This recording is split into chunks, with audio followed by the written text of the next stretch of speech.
안녕하십니까. 자, 6주차 OX 문제 풀어보도록 하겠습니다. 자, 1번 주문부터 볼게요. 이 신청서가 여러 장일 때에는 신청인 또는 그 대리인이 간인을 하여하고 등기 권리자 또는 등기 의무자가 여러 명일 때에는 전원이 간인하는 방법을 한다. 간인은 전원이 하는 것이 아니라 1인만 해도 관계될 게 없습니다.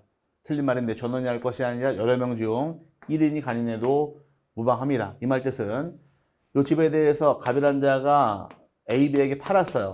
신청서가 여러 장일 당시에는 앞장, 뒷장 간인하게 되어 있는데 간인할 당시에는 어떻게 간인하느냐? 갑과 A가 간인할 수도 있고 또는 갑과 B도 간인할 수 있으므로 둘 중에 한 명 해도 관계될 게 없으므로 전원이 아니라 1인만 간인해도 무방하므로 1번 지문은 틀렸습니다.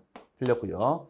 2번 지문, 같은 채권 담보를 위하여 소유자가 다른 여러 개 부동산에 대한 저당권 설정 등기를 신청하는 경우 한 건의 신청 정보로 일괄하여 신청할 수 없다. 없다가 아니라 있다가 됩니다. 자, 같은 채권일 경우는 소유자가 다를지언정 일괄 신청을 허용을 하므로 이건 잘못된 말로서 틀렸습니다. 그래서 같은 채권일 경우는 소유자가 다른 경우에도 일괄 신청할 수 있다가 정확한 말이 되어서 2번 질문 틀렸고요. 그 다음에 세 번째 문제 보겠습니다. 3번 질문의 경우는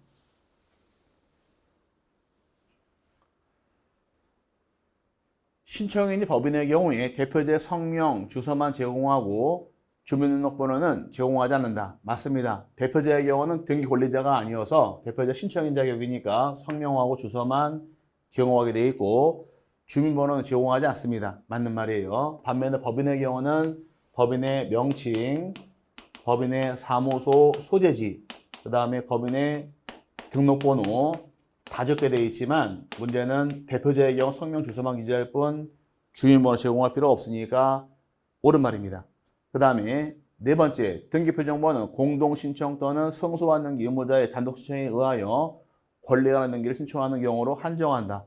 맞았습니다. 등기표정보라는 것은 언제 제공하느냐? 공동신청할 때와 승소한 등기 의무자가 단독신청하는 경우로 한정해서 규정하고 있으니까 4번 질문도 옳은 말이고 5번의 경우 등기 권리자만 주소 및 주민등록번호 증명하는 정보를 제공한다.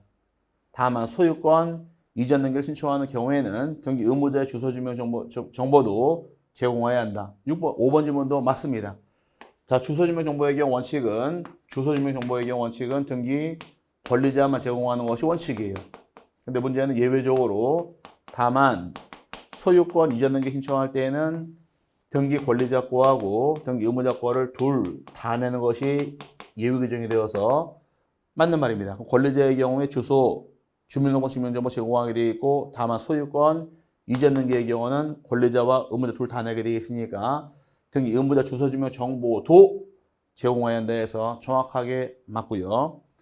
그 다음에 6번의 경우 소유권 이전 청구권 보존을 위한 가등기를 신청하기 위해서는 매매계약서나 대물반환 예약서 등의 검인을 받아야 한다. 가등기하는 경우 검인받을 필요가 없습니다.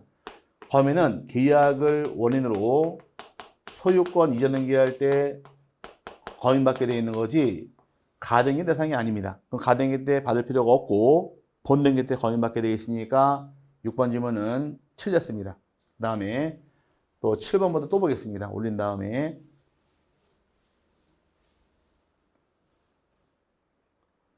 7번의 경우는 신탁법상 신탁에 의하여 농지에 대한 소유권 이전 등기를 신청하는 경우에는 농지 취득 자격증명을 제공할 필요가 없다.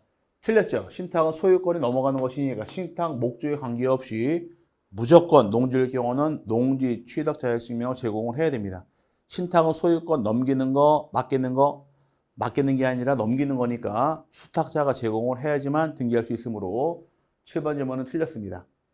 8번의 경우 주민등록번호가 없는 제외 국민의 등록번호는 대법원 소재지 관할등기소 등기관이 부여한다. 맞았네요. 제외 국민의 경우는 부여기한이 대법원 소재지 관할등기소 등기관이 부여하게 되어 있으니까 8번 질문은 옳은 말이고 9번의 경우 매매 이해약을 원인으로 한 소유권 이전 청구권 가등기에 의한 본등기를 신청하는 때에는 매매계약서를 등기원인증서로 제공하지 않는다 하더라도 거래가액을 등기한다. 옳은 말입니다. 가등기 때는 거래가액을 등기하는 것이 아니고 본등기할 때는 적어야 되니까 매매계약서가 없다 할지라도 본등기하는 경우는 거래가액을 등기하게 되어 있으니까 9번 지문은 옳은 말입니다. 자, 가등기할 때 거래가액 적어라 적지 않는다? 가등기 적지 않는 거예요. 거래가액은 2006년도 1월 1일 이후부터 매매계약서가 등기 원인 증서가 되어서 소유권 이전 등기할 때 거래가액 적는 것이 기본 원칙입니다.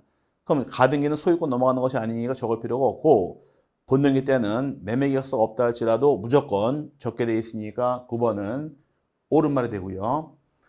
그 다음에 10번의 관공서 공매 처분으로 인한 권리적 등기는 관공서 촉탁에 의하여 실행하고 이를 매수인이 신청한 경우 각하사에 해당한다.